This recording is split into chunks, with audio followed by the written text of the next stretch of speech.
இல்லை அது மைக்கில் வேணால் பேசாமல் இருக்கலாம். எங்கள் வீட்டுக்கெல்லாம் வரும்போது நீண்ட நேரம் இருந்துட்டு போவார். அது வந்து எங்களுக்கு ரொம்ப மனசு திருப்தி அளிக்கிற ஒரு விஷயம். வந்த உடனே அவசர அவசரமாக ஏதோ வந்தோம் பார்த்தோம்னு ஓடிடாமல் எல்லா விஷயங்களும் அலசி ஆராய்ஞ்சு அதுக்கு வந்து ஒரு சரியான வழிகாட்டுதல்லாம் சொல்லக்கூடிய ஒரு உறவினர் தான் அவர். அதில் எனக்கு ரொம்ப பெருமை.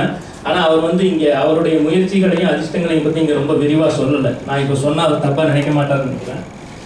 அவர் கல்லூரி படிப்பு முடிச்சுட்டு கொல்கத்தாவுக்கு வேலை தேடி போயிருக்காரு. அங்கே போயிட்டு ஏதோ ஒரு வகையில் அவருடைய சான்றிதழ்கள் மொத்தமும் வந்து தொலைஞ்சு போயிடுச்சு. அவங்க குடும்பம் வந்து அப்போ ஏழ்மையான நிலைமையில தான் இருந்தது. பெரிய குடும்பம், அவ்வளோ வசதி கிடையாது. அப்போ அவங்க தந்தையார்கிட்ட போய் சொல்லும்போது அவர் சொல்லிட்டார், அப்பா என்னால் முடியாது, அது இதுக்கு மேலே நீ என்ன பண்ணனாலும் நீயே ஏதாவது முயற்சி பண்ணி பண்ணு, என்னால் வந்து அதுக்கு செலவு பண்ணுற அளவுக்கு என்கிட்ட வசதி இல்லை, அந்த மாதிரிலாம் அவர் சொல்லிட்டாரு. அப்போ இவருக்கு வந்து வாழ்க்கை அன்னைக்கு வந்து ஒரு பூஜ்ஜியமாக இருந்தது. அப்போ அவருக்கு வந்து ஒரு அதிர்ஷ்டம் கிடைச்சது.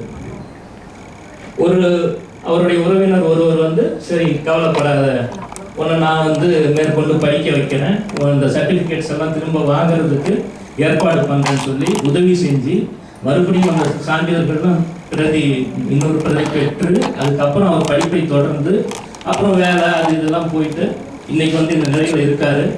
அவருக்கு அன்னைக்கு உதவி செஞ்ச அந்த உறவினர் வேறு யாரும் கிடையாது, அவருடைய மனைவியின் தந்தை, அவருக்கு சொந்த மாமா. அந்த மாதிரி ஒரு பூஜ்ஜியத்திலிருந்து தன்னுடைய ஒரே ஒரு அதிர்ஷ்டம் அன்னைக்கு அவருக்கு கிடைச்சது.